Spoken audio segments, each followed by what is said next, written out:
Bonsoir. Alors, on est début juin 2020, encore en cette période de coronavirus qui limite nos sorties et nos déplacements. Et l'astronomie continue d'occuper pas mal de mon temps. Une autre façon, en fait, de s'évader, de voyager un peu. Et en avril dernier, j'ai tourné une première vidéo où il y avait Vénus qui se retrouvait devant l'amas d'étoiles, les Pléiades. Et le 21 mai dernier, la planète Vénus était encore au menu ce soir-là, parce que cette planète a servi de guide pour repérer la planète Mercure. On pouvait apercevoir les deux planètes à une distance de moins d'1 degré l'une de l'autre. Alors j'ai tourné une courte séquence vidéo très tôt ce soir-là après le coucher du soleil, avant même que le ciel s'assombrisse, parce que Mercure était quand même basse à l'horizon, ce qui donnait pas beaucoup de temps pour l'observer. Alors à fort grossissement, on voit très bien le croissant de Vénus. Et le lendemain soir, 22 mai, Mercure s'était un peu éloigné de Vénus et s'est retrouvé un peu plus à gauche, si bien que, étant plus haut dans le ciel, ça donnait un peu plus de temps ce soir-là pour l'observer. Donc j'ai attendu plus tard que le ciel s'obscurcisse, et en grossissant un peu moins, on ne voit peut-être plus le croissant de Vénus, mais on obtient plus ce qu'on pouvait observer en réalité à l'œil nu. Mais je ne m'attarderai pas plus longtemps sur cette rencontre de Vénus et de Mercure qui est déjà chose du passé, et je vais me tourner vers l'Est, où déjà commence à apparaître le soir au mois de mai le triangle d'été. Voici un croquis pour aider à repérer le triangle.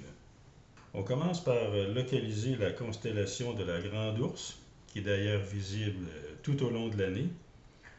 On sait déjà qu'en prolongeant alpha et bêta sur environ une longueur de la constellation, on rejoint l'étoile polaire, mais en prolongeant gamma et delta sur à peu près 2 fois la longueur de la constellation, on arrive entre deux des étoiles du triangle d'été. On repère facilement la troisième, car elle est plus éloignée d'environ la moitié de ce prolongement. Ce triangle, on le verra de plus en plus haut dans le ciel le soir tout au long de l'été. Et ce triangle, ce n'est pas une constellation. En fait, chacune des 3 étoiles fait partie d'une constellation différente. Vega est l'étoile la plus brillante de la constellation de la Lyre.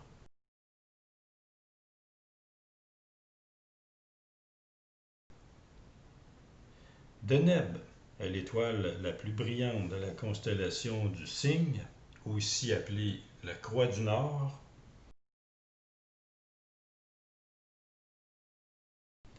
Et Altaïr est l'étoile la plus brillante de la constellation de l'Aigle. Je vais accentuer en jaune les 3 étoiles du triangle pour mieux le situer.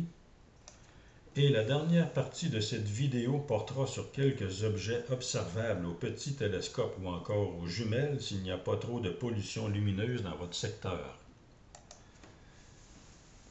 Alors, dans la constellation de la Lyre, Vega est la 5e étoile la plus brillante du ciel, 58 fois plus brillante que le Soleil, avec un diamètre 3 fois plus grand que le Soleil et est située à une distance de 27 années-lumière.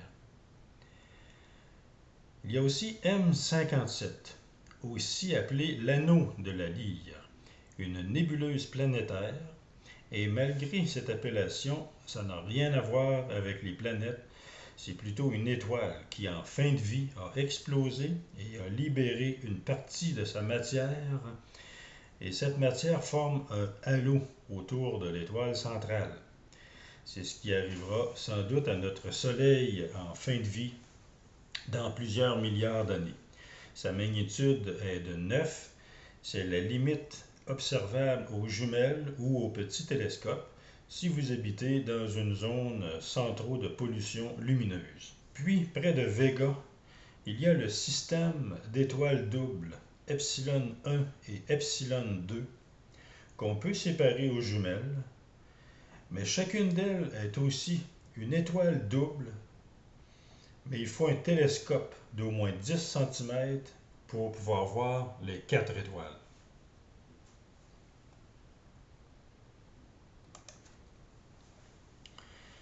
Alors, dirigeons-nous maintenant vers la constellation du Cygne, où l'étoile alpha du Cygne, aussi appelée Deneb, est l'étoile la plus brillante de cette constellation et est la 19e étoile la plus brillante du ciel, 60 000 fois plus brillante que le Soleil et est à une distance de 1600 années-lumière. L'étoile Bêta du Cygne, aussi nommée Albireo, est une des plus belles étoiles doubles optiques. C'est le contraste des couleurs, facile à observer aux jumelles, qui en fait une des étoiles les plus admirées du ciel. Une des deux est jaunâtre, l'autre, beaucoup plus chaude, est bleue. Un autre objet intéressant dans cette constellation, c'est M39. C'est un amas d'étoiles ouvert qui contient environ une trentaine d'étoiles et qui est plus beau à observer aux jumelles qu'au télescope. Et il est situé à environ 800 années-lumière de distance. Les 3 derniers objets dont je vais parler sont toujours dans la constellation du Cygne et ne font pas partie du catalogue Messier, mais sont plutôt dans le New General Catalogue. Et le premier objet, c'est NGC 7000. C'est la nébuleuse de l'Amérique du Nord. C'est un nuage de gaz ionisé par le rayonnement d'une étoile proche, qui pourrait possiblement être l'étoile Deneb. Et ça peut être visible aux jumelles par une nuit vraiment très sombre. Les 2 derniers objets dont je vais parler sont NGC 6960 et NGC 6992, qui sont 2 composantes d'une nébulosité appelée la dentelle du Cygne. Ça apparaît comme de faibles filaments lumineux, plus facile à observer aux jumelles qu'au télescope, même si c'est pas si facile que ça à observer. Mais il faut une nuit très sombre et un ciel vraiment très transparent. Ces nébulosités sont les restes de l'explosion d'une supernova qui s'est produite il y a 30 à 40 000 ans.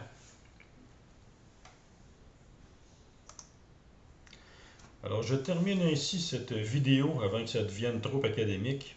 Et je veux juste mentionner en terminant que les étoiles et les amas d'étoiles sont des choses faciles à observer. Pour ce qui est des nébuleuses, évidemment, c'est difficile, c'est plus difficile à observer autant au télescope qu'aux jumelles.